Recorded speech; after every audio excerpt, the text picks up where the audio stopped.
So this is the reaction mechanism, the schematic reaction mechanism that we're going to be trying to investigate in a variety of ways. So whole system studies, and again, this is providing targets. So this is an experiment that was done by Fred Dreyer in Princeton, has now moved to South Carolina. And it's a high-pressure flow reactor operating between these sorts of temperatures and reasonably high pressures, 12 to 18 atmospheres. And it uses infrared spectroscopy for CO and CO2 and electrochemical methods for O2. And so here you can see, so this is the temperature, initial temperature going along here, and this is a delay time of 1.8 seconds. And so here you've got the O2, which decreases rapidly, then goes back up again.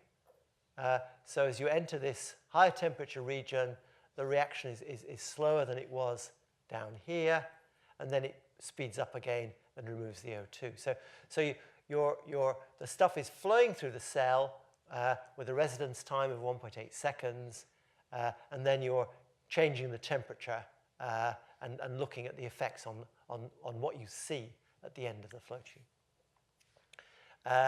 And so these were experiments for dimethyl ether, and here's the dimethyl ether decreasing and then increasing, and so on for water, CO, and CO2. And so this is the mechanism that they have for dimethyl ether, which is very similar to what we had before.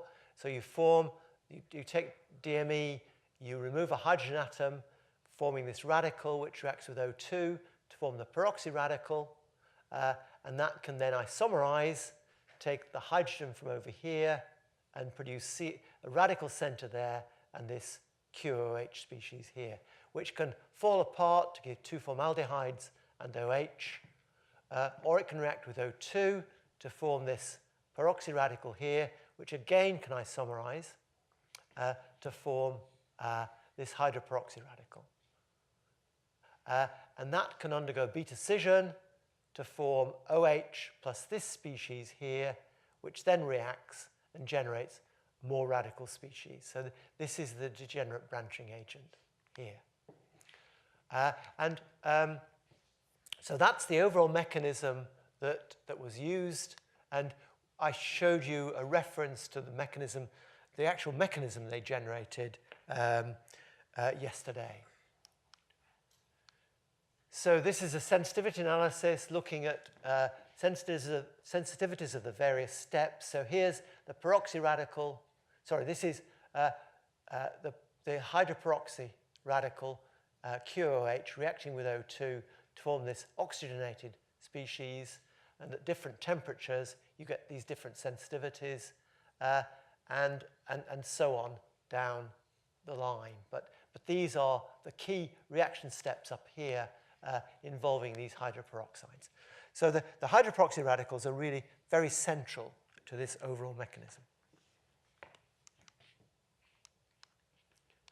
And these are experiments carried out by Frédéric Batin-Leclerc but in China. So she took her jet-stirred reactor to China and used the synchrotron source there to look at radicals. And so this was the first measurement of direct measurements of hydroperoxide. So here's the reactor heated, stirred, and then you have a nozzle, skimmers, you generate a molecular beam, cross it with tunable vacuum ultraviolet light, and then put it into a mass spectrometer. So this provided the first direct observation of speciated hydroperoxides. And so again, temperature increasing here. This was experiments on butane, so you can see the butane changing here. And then these are various masses, experimental masses, that are observed coming in the products from this, this jet-stirred reactor. And then these are the calculations. So the green line here is this hydroperoxide, methyl hydroperoxide, which you see peaking and then decaying as you go up in temperature. Then this C4 ketohydroperoxides, a whole series of them with a mass of 104, is the red line, and so on. So direct observations of these hydroperoxides, wide range of hydroperoxides, C2H5OH, C4H9OH, which is the blue line, and so on. So this was a really seminal experiment which observed these hydroperoxides for the first time. These were also experiments done in China which showed highly oxidized species with evidence that there was a second O2 addition. So you form the oxygenated QOH, and then that can undergo, or the product, that can then isomerize to form another QOH, which again can add another O2.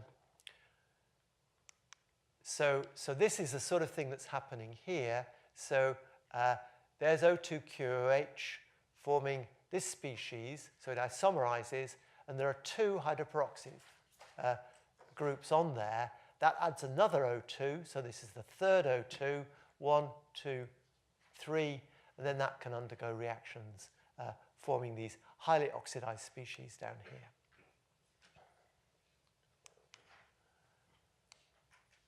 These are rapid compression machine measurements of ignition delay times. So this is another set of data providing important information on oxidation, this time for methyl cyclohexane.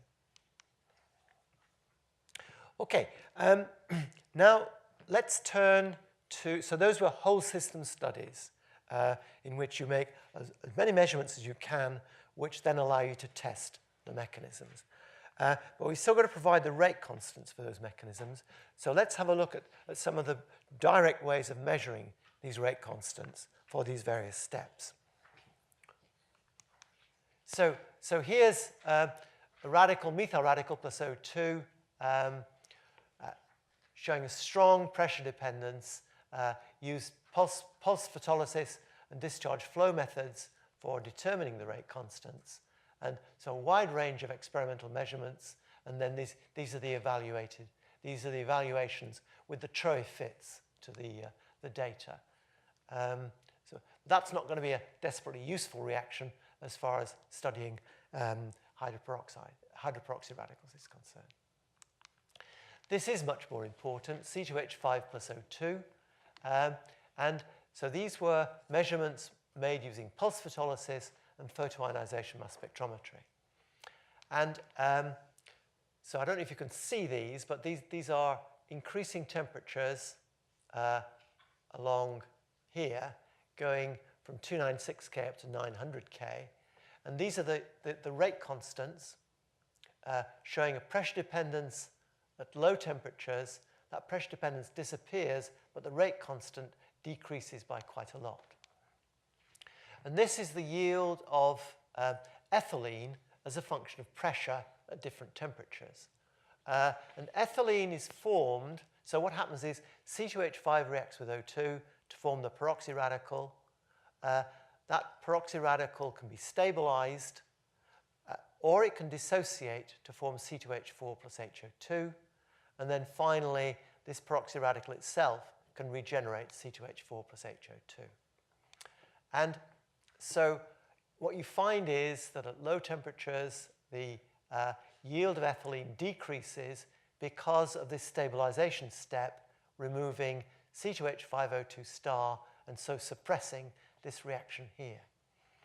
As you go up in temperature, what you find eventually is that you get a high yield of ethylene and no pressure dependence. And that's because we've now stabilized all of this C2H5 O2 star, forming this species, but then that is dissociating itself and regenerating C2H4 plus HO2. here's the potential energy curves. So taken from this paper here, it's complicated, but the important part of it is this part here. QOH formation for this particular reaction is not very important.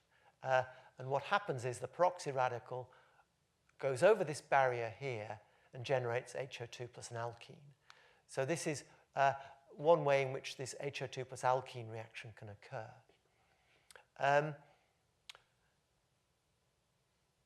So this barrier here is significantly higher than this barrier here. It eventually goes over to the same products or to the formation of OH. And these are high-level calculations of the form of the potential energy surface. Again, as we found yesterday, the form of the potential energy surface depends very sensitively on the method that you use. These reactions between a radical and O2 are really quite interesting because what's going to happen is the electronic structure of the O2 has got to change quite a bit for the reaction to occur. So there's a radical reacting with the diradical, but the transition state doesn't occur until they've got really very close together so that the perturbation can take place that allows the reorganization of the electrons in the O2 to take place. And this is quite common. And the net result is that these rate constants are relatively small for a radical reaction. And so these are two methods of theory and quite a wide range of rate constant measurements at different pressures, which are being compared here with theory. Now, I showed this slide earlier on, and I won't go through just how the methodology that was used, but basically it's the red curves we need to look at, and this is the formation of HO2 at 423 K, and so what happens is the HO2 gets formed very rapidly, and then it decays away quite slowly. So the reaction of HO2 isn't of interest to us. That decay isn't of interest. It's the formation of HO2 that we're interested in. And so, as we've got before, C2H5 plus O2 forms C2H5O2 star. That can be stabilized, or it can dissociate and form C2H4 plus HO2. We looked previously at the formation of C2H4. This is looking at HO2, but doing it time dependently. And so this is the direct production of HO2 from C2H5O2 star. So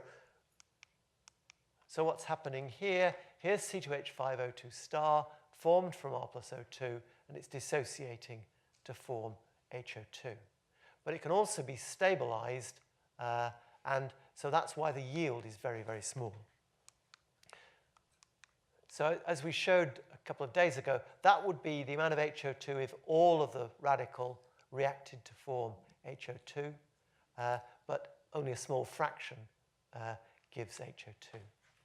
And then this is at higher temperatures, and what's happening now is you have two eigenvalues applying for this system. So you have the rapid production of HO2 by this channel here, and then you have a much slower production where you've stabilized the C2H5O2 and it's falling apart. It's being energized and then falling apart to form HO2. So this is re-energization of this stabilized C2H5O2 to form HO2, but on longer time scales because it's got to be activated. And this is an analysis. This is a master equation analysis of the system, looking at the rate constants, but also at the eigenvalues. And so there are three regimes: low temperature, transition region, and high temperature.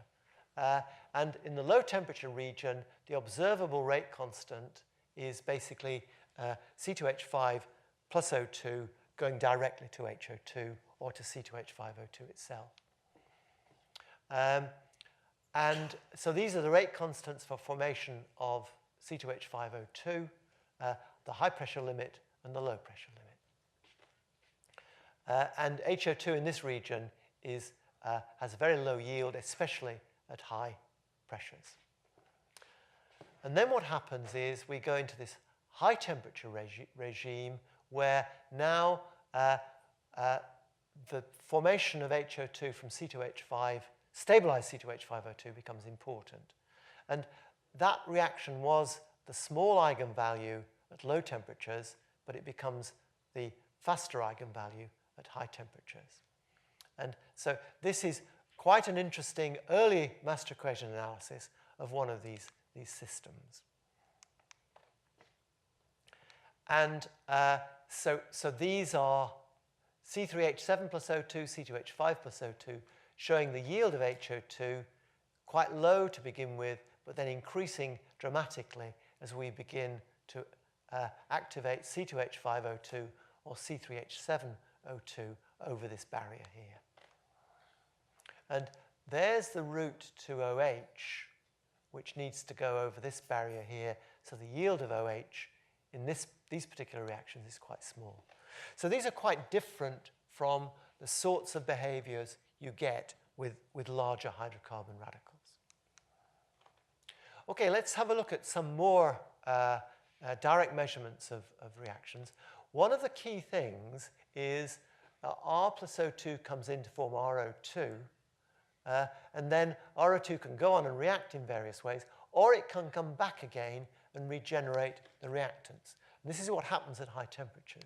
So we need to know the binding energy of RO2 and the equilibrium constant for this reaction.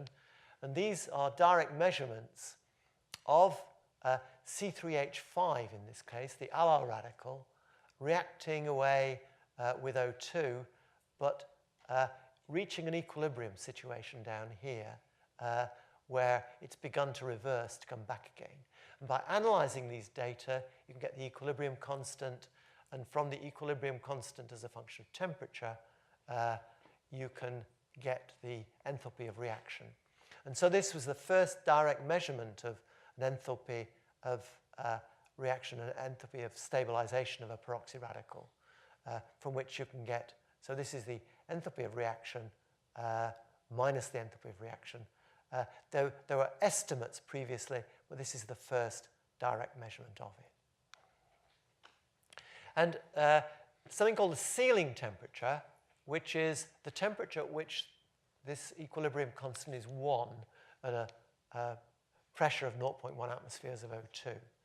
And the ceiling temperature for the allyl radical is 550 K, and so that's when you begin to reverse this reaction. For methyl, it's nearly 900 K, and for these other alkyl radicals, it's in the 700s. So this reaction doesn't reverse for ordinary alkyl radicals until much higher temperatures. These are estimated in this table, but they've now been measured directly. And so these are when you're switching away from the low temperature mechanism into this negative temperature regime and eventually going over to the high temperature regime. Radical dissociations are important because when you come back to form the radical plus O2, the radical then dissociates, generates smaller radicals, and those smaller radicals go on and eventually start igniting the system. And so this is pulse photolysis photoionization mass spectrometry, looking at the rate constants as a function of temperature for different pressures. So there's the dependence on pressure for different temperatures going up here. So a really very detailed analysis of 1-butyl dissociation by beta scission. Okay, let's now have a look at the dimethyl ether system, and let's try and understand how this oxidation process occurs in some detail. So let's start off by looking at OH plus dimethyl ether. And I've shown you these data before. So these are the rate constants measured at a range of temperatures. These are the log plots of the concentration of OH. So OH plus dimethyl ether generating the radical. If you remember, you can generate the potential energy surface for this reaction, and these are fits using that generated potential energy surface and tuning it to agree with experiment. And these are isotopically substituted, so this is reactions of OH and of OD with deuterated dimethyl ether. The rate constant slows down because the CD bond is stronger than the CH bond because of 0-point energy differences. So the reaction slows down. And there's also the curvature is because of tunneling, and there's less tunneling for this deuterated system. If you remember, the potential energy surface is somewhat complicated. There's an adduct here, a van der Waals adduct, and then apparently 3 transition states, but as we'll see, those 3 transition states are connected. And so there was the fit, and that was the fit without tuning, so it's been tuned. This barrier needed to be moved up to plus 0.6, so these are kilojoules per mole, so not a big change in the energy, but it had a big effect on the rate constant. A master equation calculation was used to take account of the 2 transition states here and tunneling from this well through the barrier, which is now somewhere up here. This, I hope, will convince you that dealing with these 2 transition states is complicated but feasible. So this is the OH coming in to form the van der Waals complex. So there's the H and the O for the hydroxyl radical interacting with the O on the dimethyl ether. And then these are the 3 transition states. So this first one, TS1, is the heavy atoms are all in plane. And so this is the H that's being abstracted between the 2. Then we can move this around, flip this up a little bit, so it's now out of plane. And there's the O and the H and the abstraction. And here's the other transition state with this hydrogen atom now sticking up compared with the position of this oxygen atom there. So you can see that these are all very closely connected by quite straightforward internal motions. In these cases, it's just the rotation of the OH. In this case, we need to move this up and move this around so the hydrogen is going down to go from here to here. And this is the lowest transition state. And so what is happening is you're going from these really through these configurations through this transition state here. And this is quite a common problem with doing transition state theory calculations for more complicated molecules. Well, it's not really that complicated, but complicated molecules where you can get these internal rotations occurring. And it's especially a problem in oxygenated systems because of the presence of these van der Waals complexes. Okay, so that's OH plus dimethyl ether, abstracting the hydrogen atom and forming the radical. Now,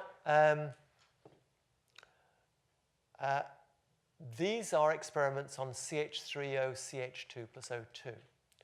And these experiments are carried out, so first of all, you generate the radical in some way.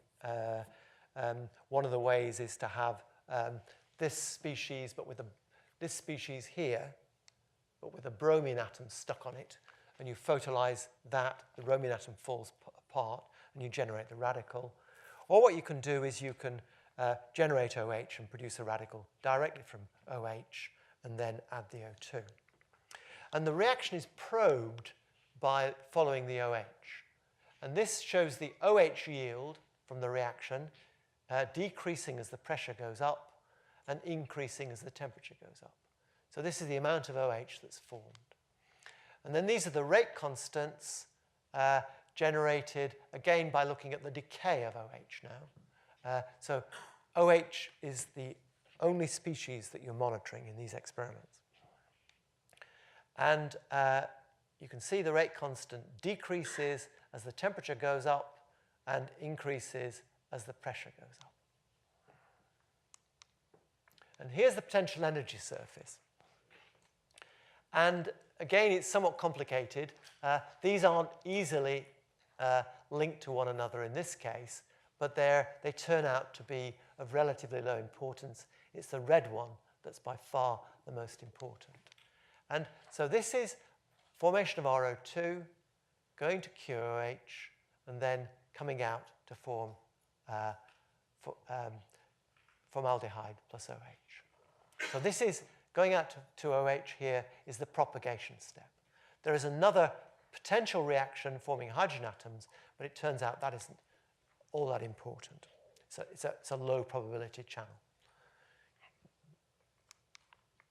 And so you do a master equation analysis and let's look at the species concentrations. So what we've got here is the radical, so CH3O, CH2, and it decreases, but it decreases in a fairly complicated way. There are two eigenvalues for the system. Then this here is the peroxy radical coming up, and then it's now in equilibrium with R plus O2, but in particular, it's in equilibrium with IM2, which is the QOH species. And then they all decay away, and this is lambda 1, this is lambda 2, this is lambda 1, and this is forming OH. And there's the OH coming through, and the yield of OH is eventually 1. So here OH is being formed directly from R plus O2 by well skipping, and here it's being formed from the RO2 species. Note here that the concentration of IM1 is considerably more than the concentration of IM2. So this is the RO2 species, this is the QOH species. Now, this is the kinetic scheme that we looked at a couple of days ago, and what it shows is all the reactions that are linking these species are I1 and I2. There are 3 species involved. OH doesn't come back again, so it's a sink, it's not a source term. So we've got one source term, radical reacting with O2, and 2 intermediates, and so there are 3 eigenvalues for the system. And you can link all of the species together. So R can go to form the peroxy radical, I1, or it can go directly to form the hydroperoxy radical. And in addition, it can go directly to form OH, etc. So you can go from here to here, here to here, here to there, and from I1 back to here, I1 to there, I1 out again, and so on. Notice that the QOH species is less strongly bound than RO2, and that's a crucial issue as far as studying this system is concerned. And so these are the rate constants which come from what's called the Bartis-Widom analysis. I won't go into what that means. But this is basically analyzing the eigenvalues and the eigenvectors that come out of the master equation to get the phenomenological rate constants. And you can see that the biggest rate constant of all is this one here, which is this species here going back to I1. So it's K4, I2 going back to I1, QOH going back to RO2. And it's it's a very large rate constant. So this species has a lifetime of only about 10 nanoseconds. Very, very short. And then the blue ones are the rate constants for the reaction of R, and the biggest one there is K1, going from R to RO2. And then we get K7, which is the formation of OH, and then we get the formation of I2. So these are all the longest lived species under these temperature conditions, especially these lower temperature conditions. The longest lived species is I1, the RO2 species. As we said, what you can do is, because this is so short-lived, got a lifetime of only about 10 nanoseconds, you can apply the steady state approximation to it. And that allows you, using those rate constants on the last slide, it allows you, first of all, to rationalize being able to apply the steady state approximation, and then it allows you to simplify these expressions over here. Now let's have a look at the time dependence of the OH. The only information we have on this system is the hydroxyl radical signal. So this is low temperatures, and what happens is OH is produced, and it's produced from the R plus O2 reaction and those myriad reactions that are occurring in addition, and then it decays away slowly. As you go up in temperature, what happens is you get this rapid production of OH and then a slower production of OH. So once again, what we're doing here is we're looking at the two eigenvalues of the system, those two slower eigenvalues, not the eigenvalues associated with QOH because it's so short-lived, but the eigenvalues forming OH, related to forming OH directly from the radical R and then forming it from RO2. And this is looking on different time scales, so what we're doing is we're blowing up this region here increasingly as we go along. So at higher T, this signal becomes tri-exponential, but the fast rise is lambda 2, the slower rise is lambda 1. You can't see lambda 3 because it's so fast. I won't go through this in great detail, but this is an attempt to try and understand the parameters which are determining the various observables. So the observables could be the yield of OH, it could be the rate constant, or it could be the eigenvalues. And these are purely from theory-based analysis, and these are from experiment. And so you can see that from theory, as far as the loss of OH is concerned, the A factor, this is ILTA, is the A factor for the R plus O2 reaction, which determines how rapidly that occurs. And so that's determining the overall rate constant, at least at lower temperatures. And then you go up in temperature, other parameters become important. As far as the experiments are concerned, it's actually the N factor, the ILT N factor, that becomes important. And this was an attempt to try to apply a global uncertainty analysis to this sort of system. And the aim, and this hasn't been realized yet, is to try to plan experiments to determine various parts of this potential energy surface. So if you want to have information on the depth of this peroxyradical well, how would you do the experiments? Under what conditions would you do the experiments? If you want to get information on the yield of OH coming from RO2, again, exactly how would you do those experiments? And this is related to the sort of thing that, well, we'll see in a minute, Mike Burke is doing automatically.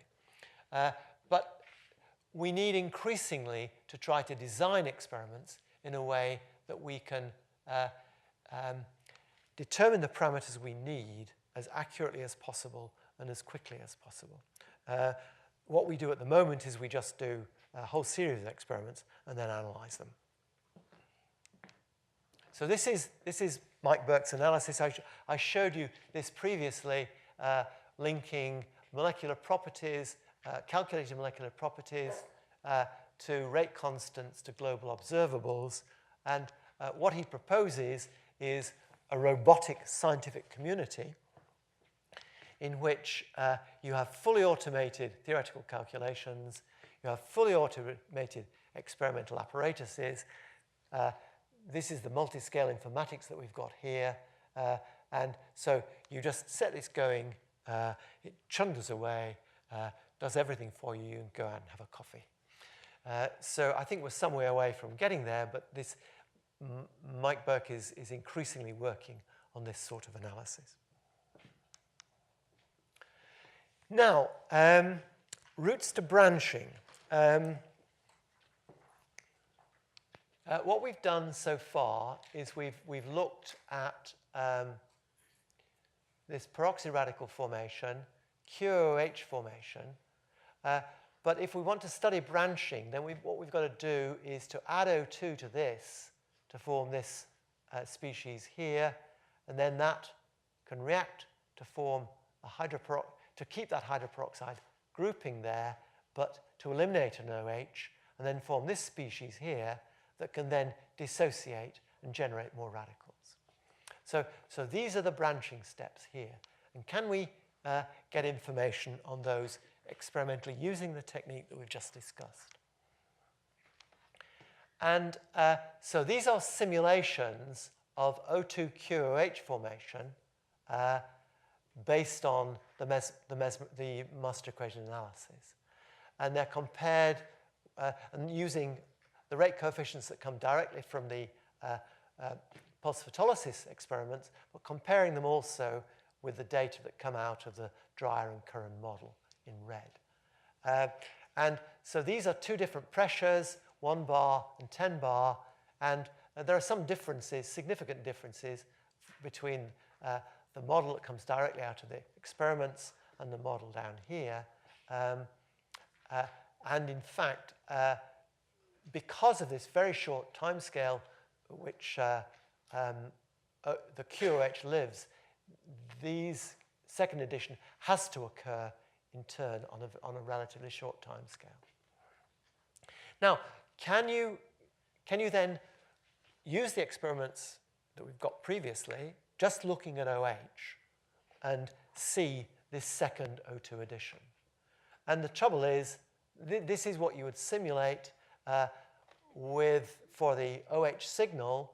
First of all, in black dashed line with a 0 rate constant for QOH plus O2.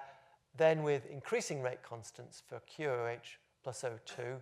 And the effect on OH is really very, very small. And this is because the concentration of QOH is so very small. It's equilibrated with RO2. And it's very difficult to transfer that into information on OH. Now, these experiments are being redesigned to go to higher pressures, to use much higher concentrations of O2, but it's still proving very difficult to demonstrate clearly that presence of QOH-O2.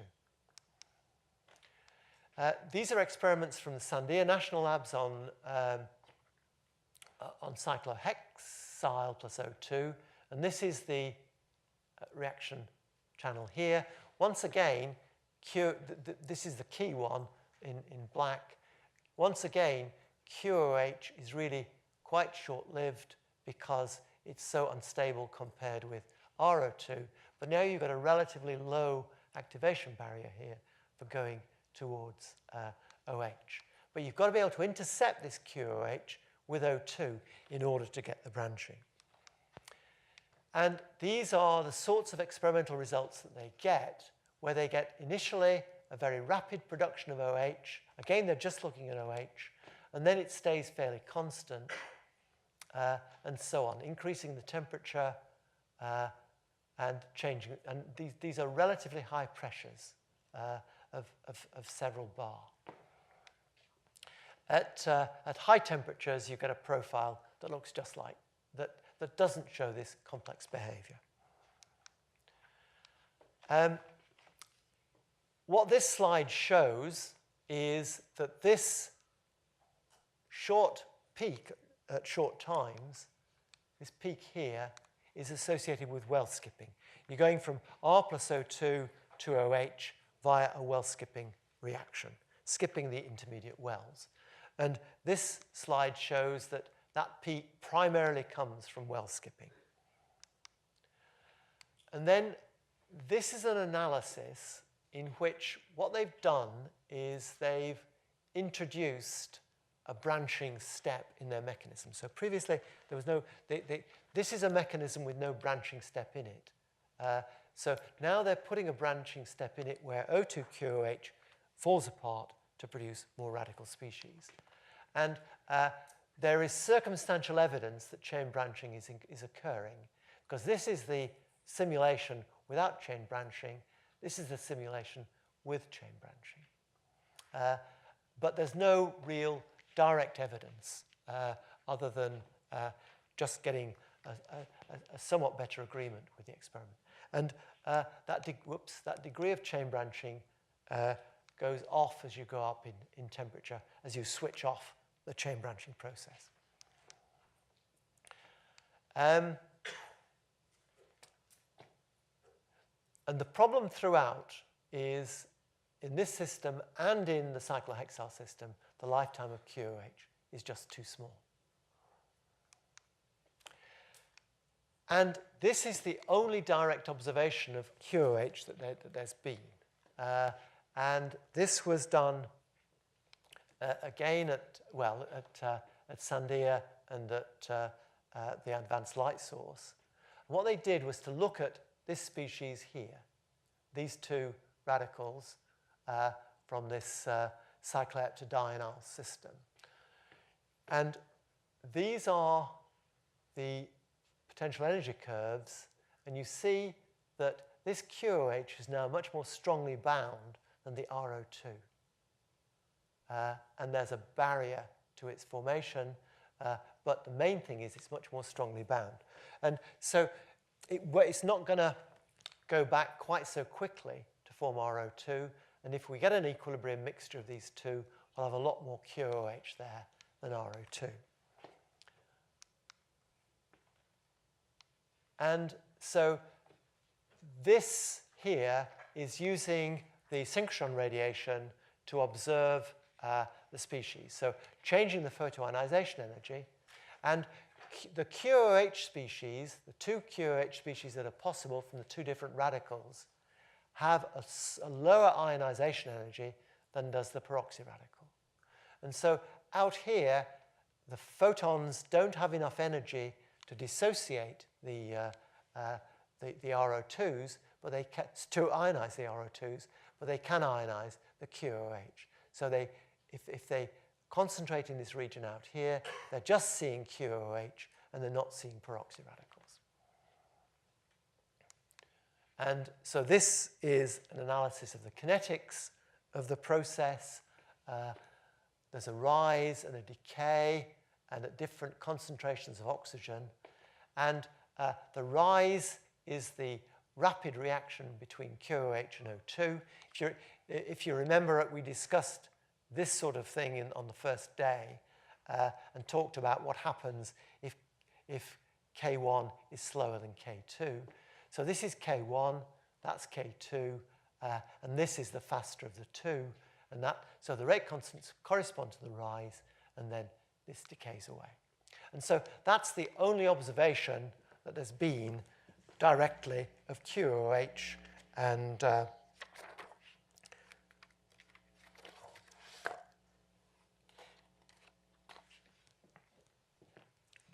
direct observations of QOH and determining its kinetics. Okay, right. We finish at 15:15, do we? Yeah, we finish at 15:15. Okay, let me now say a little bit about atmospheric chemistry. And I want to say something about atmospheric chemistry because there is a lot of this peroxyradical chemistry occurring in the atmosphere, and some of it has been very surprising that it occurs. In fact, you get this RO2 to QOH chemistry occurring in the atmosphere. So just let's give you a little bit of background. So we'll go through this relatively quickly.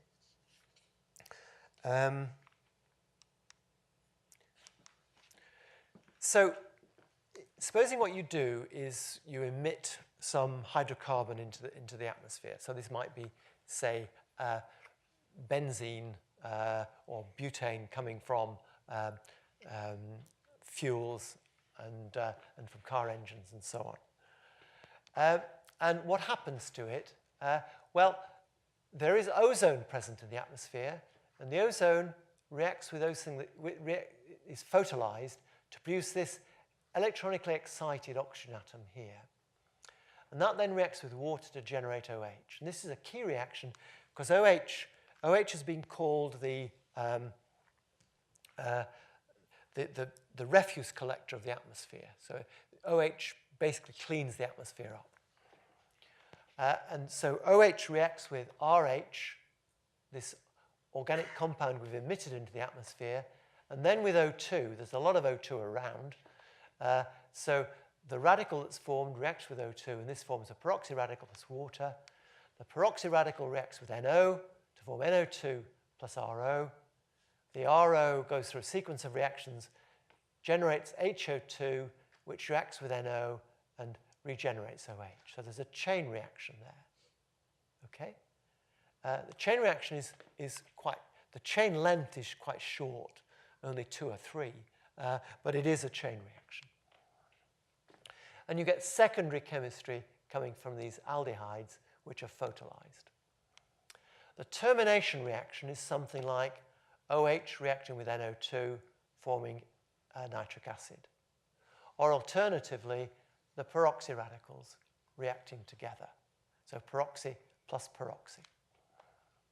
And the termination route depends upon the amount of NOx that's present in the atmosphere. NOx is NO plus NO2. So overall, we've got NOx plus VOC plus sunlight gives ozone, and it gives ozone because the NO2 that we form here can be photolized to form NO plus O, and the O reacts with O2 to form ozone. So we started off by photolizing ozone, but we form more ozone than we lost here from this process down here. But the same reactions can also lead to formation of secondary organic aerosol. I'm sure you're aware of the fact that there are problems with particulate matter in the atmosphere, especially very small particulate matter, because we breathe it in and we have problems for our health. And the diesel engine is frequently blamed for all these particles because of the soot that's generated from diesel. But in fact, it's only one source of particulate matter. Another source is wheels going over the road, brakes. So you get particles from tires, from brakes, from the road surface itself. And that is just about as important as the soot that's coming out of the diesel engines or the gasoline engines. And then the other one, which is possibly even more important, depending upon the location, is the formation of what's called secondary organic aerosols, which are these things here, which we'll say a little bit more about later on.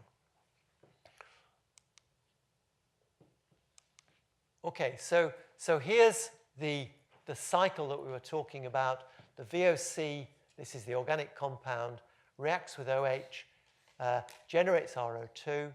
The RO2 reacts with NO, forming NO2 and generating an oxyradical. That dissociates or reacts in a variety of ways with O2 and forms carbonyl products and HO2. And then the HO2 reacts with NO, converting that to NO2 and regenerating OH.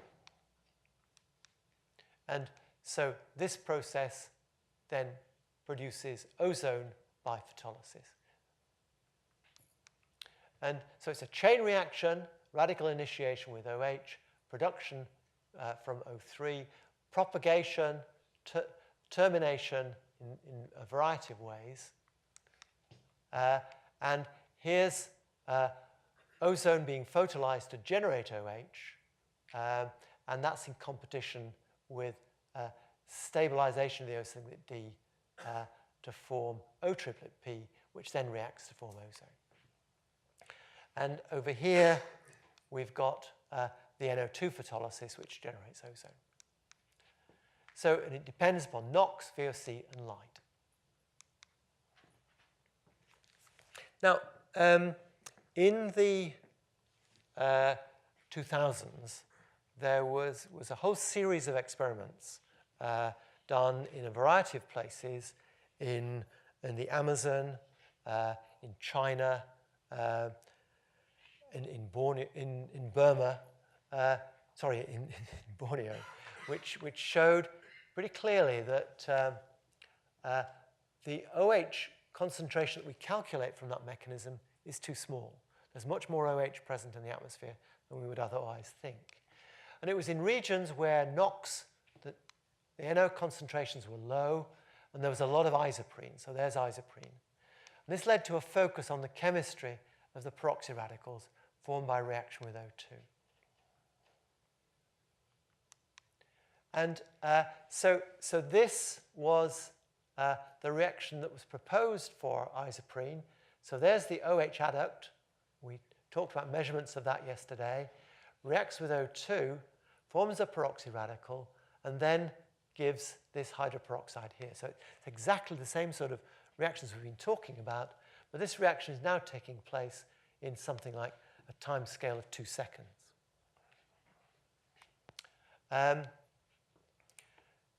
So the OH adduct is an allylic radical, which is resonance stabilized. The peroxy radical from it is less stable than the alkyl peroxy radical. And as a result, this allylic QOH is formed quite quickly. And QOH then eliminates HO2 to form this species, which then gets photolysed and forms OH. So that was a proposal as to how this extra OH could be formed. It doesn't explain all of the OH. It explains some of it, but not all of it. There's something else going on that we don't fully understand, but this is undoubtedly one source of extra OH that just simply hadn't been appreciated before.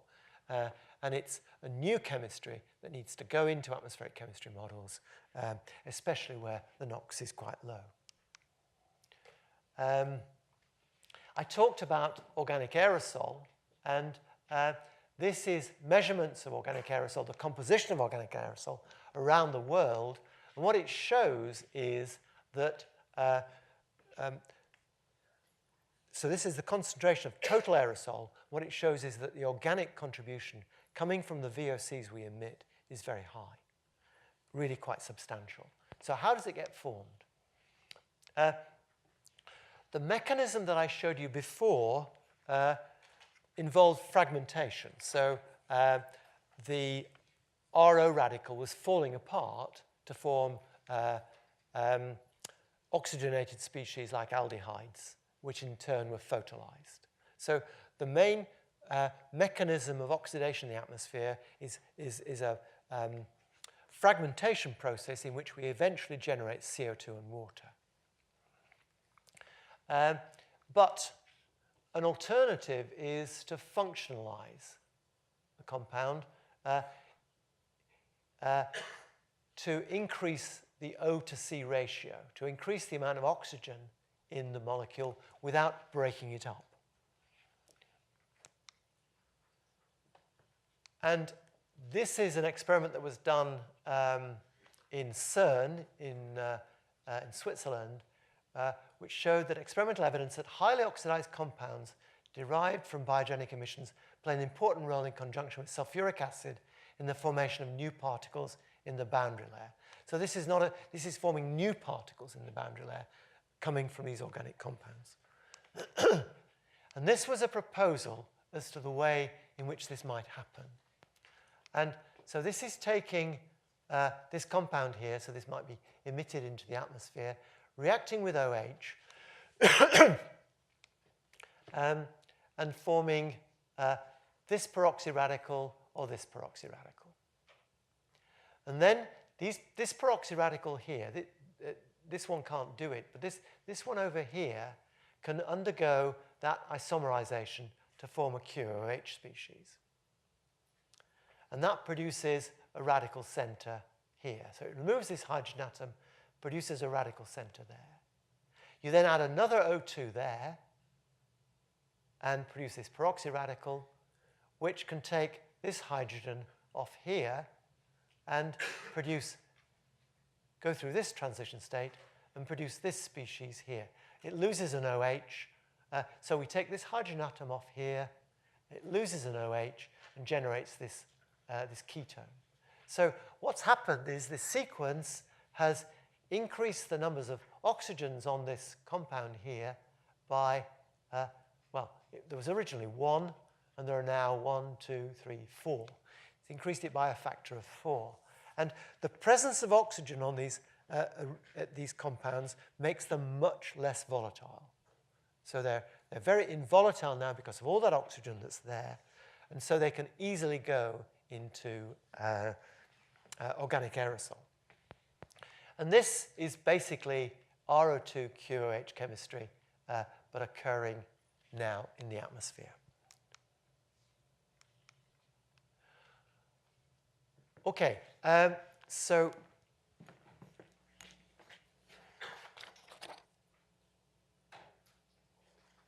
yeah, okay, so that's a brief glimpse of atmospheric chemistry. I used to give a whole day of atmospheric chemistry in this series, but decided that people weren't really that interested in it. So that's a brief glimpse of atmospheric chemistry and the importance of this peroxy radical chemistry in terms of determining, first of all, the amount of OH that's present in the atmosphere, but secondly, the formation of secondary organic aerosol because of this increased functionalization of the molecules by addition of O2. Okay, 2 minutes to go. Any questions?